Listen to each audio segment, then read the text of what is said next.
आज हम देखेंगे 2012 में आई एक कैनेडियन साइकोलॉजिकल हॉरर मूवी चेंड को, जो लिखी और डायरेक्ट की है जेनिफर लिंच ने।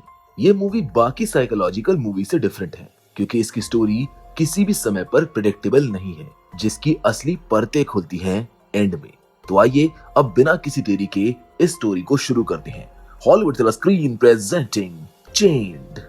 मूवी के स्टार्टिंग में हम देखते हैं कि एक छोटा बच्चा जिसका नाम टिम होता है, वो एक बॉक्स में कुछ कर रहा होता है। उस बॉक्स में बहुत सारे आईडी कार्ड्स रखे होते हैं। वो एक आईडी कार्ड को उठाता है, तभी डोरबेल बजती। टिम अपने मन में 10 तक गिनती करता है और वो गिनती पूरी होने से पहले दरवाजा खोल देता। दरवाजे पर एक आदमी होता है। वो आदमी एक लड़की को जबरदस्ती पकड़ के अंदर लाता है और कमरे में ले जाता है। टिम डर कर एक टेबल के नीचे छिप जाता है और उसके हाथ में जो आईडी कार्ड होता है उसे देखकर रोने लगता है। अंदर रूम में उस लड़की के चीखने की आवाज आ रही होती। नेक्स्ट सीन में कहानी आती है 2 महीने पहले, जहाँ टिम अपने माता पिता ब्रेड और सारा के साथ मूवी देखने थिएटर जा रहा होता। ब्रेड की फाइनेंशियल कंडीशन ठीक नहीं होती। टिम को एक डॉग चाहिए होता है, पर वो भी ब्रेड नहीं रख सकता था। ब्रेड उन दोनों को थिएटर के बाहर छोड़ता है और सारा को वापस टैक्सी से आने के लिए बोलता है और टैक्सी के पैसे देता है, जबकि उसके पास ही बहुत कम पैसे होते। मूवी देखने के बाद सारा और टिम एक टैक्सी से घर जाने लगता। थोड़ी दूर जाने के बाद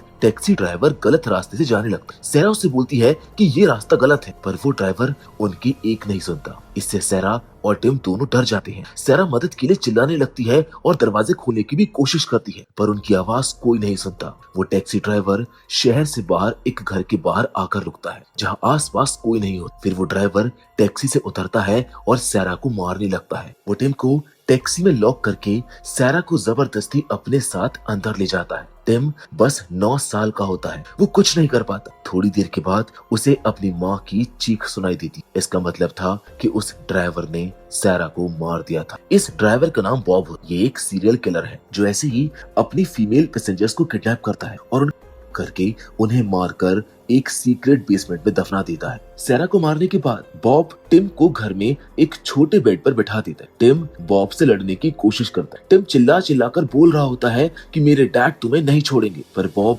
उसे आसानी से काबू में कर लेता है। टिम रोते रोते अपनी मॉम के बारे में पूछता है, तो बॉब उसको ये बोल के चला जाता है कि तुम्हारी मॉम अब वापस नहीं आएगी और तुम्हें अब यहीं पर रहना होगा। अगली सुबह बॉब टिम को बोलता है कि तुम्हें अगर जिंदा रहना है तो मेरे ऑर्डर्स फॉलो करने पड़े। पहले तो रोज तुम पूरे घर की सफाई करोगे, सुबह नाश्ता बनाना होगा और तुम बिना परमिशन के कुछ खा पी नहीं सकते हो। बस मेरी प्लेट का बचा हुआ खाओगे। जब भी मैं घर आऊं तो 10 सेकंड के अंदर दरवाजा खोलना होगा और हर रात टिम को एक न्यूज़पेपर मिलेगा जिसमें से उसे मिसिंग रिपोर्ट निकाल के एक बुक में लगानी होगी और अगर कभी तुमने यहाँ से भागने या फिर कुछ चुराने की कोशिश की तो मारे जाओगे। फिर बॉब टिम का नया नाम रैबिट रखता है। दूसरे दिन टिम को न्यूज़पेपर में उसकी और उसके मॉम की मिसिंग रिपोर्ट मिलती। बॉब उसे वो रिपोर्ट भी बुक में लगाने को कहता है। उसी दिन टिम ऊपर वाले विंडो से भागने की कोशिश करता है, पर बॉब उसको देख लेता है और पत्थर मारकर उसे नीचे गिरा देता है। इस गलती की वजह से टिम की मुश्किलें बढ़ जाती हैं। बॉब टिम को एक लंबी चेन से बांध देता है ताकि वो पूरे घर में घूम सके पर घर से भाग ना सके। बॉब ने हर जगह कैमरास भी लगाए ताकि टिम पर नजर रख सके और ये बात टिम को नहीं पता होती। फिर उसी शाम बॉब एक और लड़की का मर्डर करता है। टिम वो सब ब्लड फ्लोर से साफ करता है और रात में टिम बॉब के पैरों में बैठकर टीवी देखता है। अब यही टिम का डेली रूटीन बन चुका था। बॉब कभी कभी टिम के काम से खुश होकर उसे चॉकलेट्स भी दे दिया करता था। देखते ही देखते 9 साल निकल जाते और टिम अब 18 साल का हो गया होता है, पर तब भी उसकी हालत कुछ बदली हुई नहीं होती। वो अब भी बॉब के सारे काम करता है, उसके पैरों पर बैठ के टीवी देखता है और उसी तरह अपना डेली रूटीन फॉलो करता है। फिर हम बॉब को देखते हैं जो एक बूढ़े आदमी और उसके बेटे को कहीं ले जा रहा होता। उन दोनों में कुछ आर्गुमेंट चल रही होती। वो लड़का अपने डैड को सॉरी बोल रहा होता है, पर उसके डैड उससे किसी वजह से नाराज होते। ज्यादा बोलने पर वो उस लड़के को एक थप्पड़ भी मार देते हैं। ये सब देखकर बॉब को अपने बचपन की बुरी यादें आने लगती है, जब उसके डैड भी उसे टॉर्चर किया करते थे। इस बात से बॉब थोड़ा डिस्टर्ब हो जाता है और उन्हें ड्रॉप करके सीधा घर आता है। अब बॉब को लगने लगता है कि टिम को भी कुछ सिखाना चाहिए ताकि वो घर से बाहर निकल के बॉब का मर्डर वाला घिनौना काम आगे बढ़ा सके। वो टिम को ह्यूमन बॉडी की बुक्स ला कर देता है, पर टिम तो वो पढ़ने से मना कर देता है क्योंकि वो किसी का मर्डर नहीं करना चाहता था। इसलिए बॉब उसको बोलता है कि अगर टिम पढ़ा और जॉब लेने के लायक बना तो वो उसे बाहर जाने की फ्रीडम दे देगा। और बॉब टिम को उसके डैड की फोटो भी दिखाता है जिसमें उन्होंने दूसरी शादी कर ली है। वो अपने न्यू फैमिली के साथ बहुत खुश होते हैं। उसके डैड टिम और सैरा को पूरी तरह भूल चुके थे और अब टिम का बॉब के अलावा कोई नहीं था। ये सुनकर टिम को लगता है कि वैसे भी वो 9 साल से एक घर में कैद है और उसे बाहर की दुनिया के बारे में कुछ भी नहीं पता है और बुक्स एक अच्छा ऑप्शन हो सकता है नई चीजें जानने का। इसीलिए वो पढ़ना शुरू कर देता है। टिम मेडिकल की बुक्स पढ़ रहा होता है। रोज रात को बॉब टिम से बुक्स में से क्वेश्चन पूछता है और टिम को उसका जवाब देना पड़ता है और वो बहुत जल्दी सीख भी रहा होता है। एक दिन फिर से बॉब एक लेडी को पकड़ के घर लाता है, पर ये लेडी इसी तरह बॉब के पास से भाग जाती है और टिम के पास मदद के लिए आती, पर टिम कुछ नहीं करता और बॉब पीछे से आकर उस लेडी को मार देता है। अगली सुबह टिम बॉब को टांके लगाता है और उसी रात टिम को बॉब के कमरे से कुछ आवाज आ रही होती है। टिम जाकर देखता है तो बॉब नींद में रो रहा होता है। असल में बॉब अपने बचपन का बुरा सपना देख रहा होता है जिसमें वो और उसका छोटा भाई अपने घर पर पहुंचते हैं और उसके डैड उनको मारने लगते हैं क्योंकि उसने कुछ गलती कर दी होती है। फिर बॉब के डैड उसे अपनी मॉम के साथ फिजिकल होने के लिए बोलते हैं और डर की वजह से बॉब को ये करना भी पड़ता है। इस इंसिडेंट के बाद से ही बॉब एक साइको बन चुका था। वो अपने डैड को भी मार देता है और अब उसे दूसरे लोगों को दर्द देना पसंद आने लगता है। अब प्रेजेंट में हम देखते हैं कि टिम को एक विक्टिम के कपड़ों से चाकू मिला था जिसे लेकर वो बॉब को मारने ही वाला था, पर फिर बॉब की ये हालत देखकर टिम उसको छोड़ देता है। अगली शाम को बॉब एक बार डांसर को अपने घर ले आता है ताकि टिम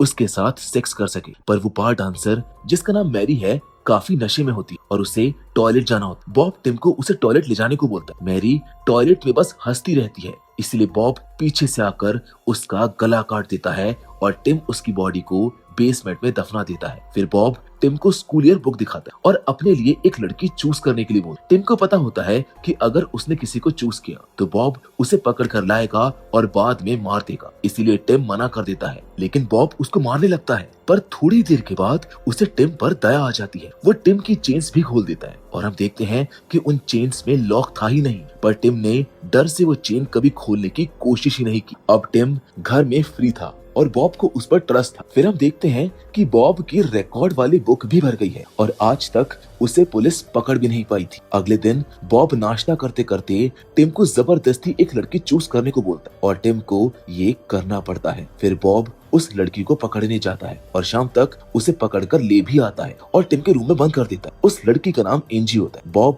टिम को एंजी के साथ सेक्स करके फिर उसे मारने का बोलकर वहाँ से चला जाता है, पर टिम को तो कोई मर्डर नहीं करना था। वो एंजी के सामने बैठ जाता है। वो दोनों बातें करते हैं और एंजी समझ जाती है कि टिम भी बहुत सालों से यहाँ पर कैद है। एंजी टिम को समझाने का ट्राई करती है कि वो दोनों वहाँ से भाग सकते हैं, पर टिम उसको मना कर देता है कि आज तक यहाँ से कोई भाग नहीं पाया। फिर एंजी टिम को सीड्यूस करने का ट्राई करती है ताकि उसकी जान बच जाए और तभी अचानक बॉब वहाँ पर आ जाता है, इसलिए मजबूरी में टिम एंजी को स्टैब कर देता है और उसकी बॉडी बेसमेंट में ले जाता है। इसके बाद टिम बॉब के पास आता है और बोलता है कि वो अब खुद अगले विक्टिम को पकड़ेगा। ये सुनकर बॉब बहुत खुश होता है क्योंकि बॉब तो कब से इस दिन का वेट कर रहा था। अगले दिन बॉब टिम को नए कपड़े देता है और उसके लिए एक चेयर भी लाता है ताकि वो दोनों साथ में बैठकर टीवी देख सके, क्योंकि आज तक टिम बॉब के पैरों में बैठता था। फिर वो दोनों अगले विक्टिम की तलाश में निकल पड़ते हैं। इतने सालों बाद टिम उसी टैक्सी में बैठता है। इसी वजह से उसे वही दिन याद आ जाता है